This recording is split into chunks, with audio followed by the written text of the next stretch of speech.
ใจก็มีแต่น้องนางมีเป็นลางก็อยากให้เจ้าได้หูว่าอายคนนี้ยังคงบ่ลืมความรักเจ้าเลยคนดี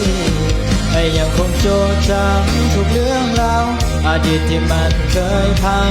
แสนเศร้าบาดแผลที่ติดมาพร้อมด้วยความพักดียังมีหูภาพเหล่านั้นเก็บไว้ตอนนี้นะเบบี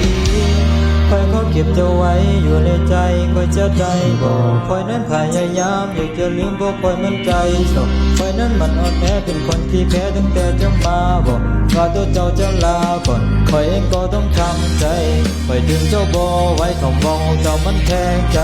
กันเหตุให้ซ้ำในคอยมีเพียงพันเหตุผลที่จะลังเจ้าไว้แต่เจ้านั้นมีเพียงคำเดียวคือเจ้าต้องการจะไป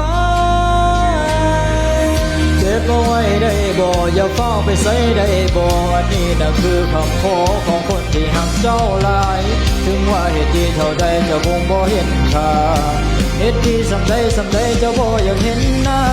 เก็บเอาไว้ได้บ่อย่าเฝ้าไปใส่ได้บ่อันนี้น่ะคือคำขอจากคนที่หักเจ้าหลายถึงว่าเหตุที่เท่าใดเจ้าบ่ได้เห็นค่าเหตุที่สำใดเจ้าบ่อยากเห็นหน้าก็พอแล้วชัดเจนแล้วเจ้าเลือกเองค่อยเลือกเองออลิวันเป็นเจ้าเสมอมีค่าเหมือนดาเวนซีสเตย์อโลนคนเดียวต้องการเจ้าหน้าที่นี่ก็ดีแล้วค่อยเจ็บแล้วมีน้ำตาที่ให้มาฟ้ามองเจ้าให้ขึ้นกลับมาเกือบเหมือนเป็นยูเอฟโอ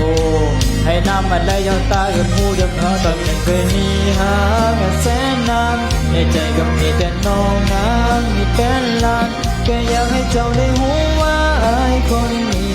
ยังคงบ่ลืมความรักเจ้าเลยคนดีแต่ยังคงจดจำทุกเรื่องราวอดีตที่มันเคยพังอันแสนเศร้าบาดแผลที่ติดมาพร้อมด้วยความพักดียังมีหูภาพเหล่านั้นเก็บไว้ตอนนี้นะเบบีพอจะเริ่มต้นใหม่ให้มันดีที่สุดจะเดินหน้าต่อไปบ่มีคำว่าหยุดเพราะคอยกันเคยสะดุดกับคำว่าฮักที่จะบอกว่าอึดอัดตอนนี้ได้เป็นหูจักก้าวไม่ที่มันแตกมันฮักบ่สามารถกลับมาเป็นคือเก่าและสักพักก็ต้องใช้เวลาเยียวยาหัวใจน้ำตาผู้สั่นตรงในหัวใจของเจ้ามันลืมไว้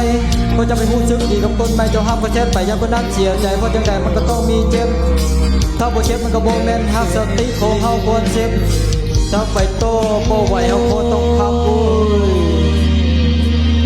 ฮักภาษาอีหยังเมื่อหักกันแล้วคือเสียใจความรู้สึกในตอนนี้นั้นตัวอ้ายก็คงต้องเสียใจเจ้าเข้ามาเฮ็ดให้รู้สึกดีแล้วตอนนี้นั้นเจ้าหายไป It's the boss of love ที่คอยนั่งรอได้เข้าใจ Just everything for you everything every night if I'm alone จนตาจนทันถึงแม้ก็หายใจถึงแม้ก็นี้ก็เจ้าต้องจากแต่มันบอกเคยจะเลื่อนลางหายครึ่งหนึ่งเคยมีหางแสนนานในใจก็มีแต่น้องนางมีเป็นลางก็อยากให้เจ้าได้หูว่าอายคนนี้ยังคงบ่ลืมความรักเจ้าเลยคนดีไอ้ยังคงจดจำทุกเรื่องราวอดีตที่มันเคยพังแสนเศร้าบาดแผลที่ติดมาพร้อมด้วยความพักดียังมีหูภาพเหล่านั้นเก็บไว้ตอนนี้นะเบบีเก็บเอาไว้ได้บ่อย่าเฝ้าไปใส่ได้บ่อันนี้น่ะคือคำขอจากคนที่หักเจ้าหลายถึงว่าเหตุที่เท่าใดเจ้าบ่ได้เห็นค่าเหตุที่สั่งใดเจ้าบ่อยากเห็นหน้าเก็บเอาไว้ได้บ่อย่าเฝ้าไปใส่ได้บ่อันนี้น่ะคือคำขอของคนที่หักเจ้าหลายถึงว่าเหตุที่เท่าใดเจ้าบ่ได้เห็นค่าเหตุที่สั่งใดเจ้าบ่อยากเห็นหน้าเจ้าบ่อยากเห็นหน้า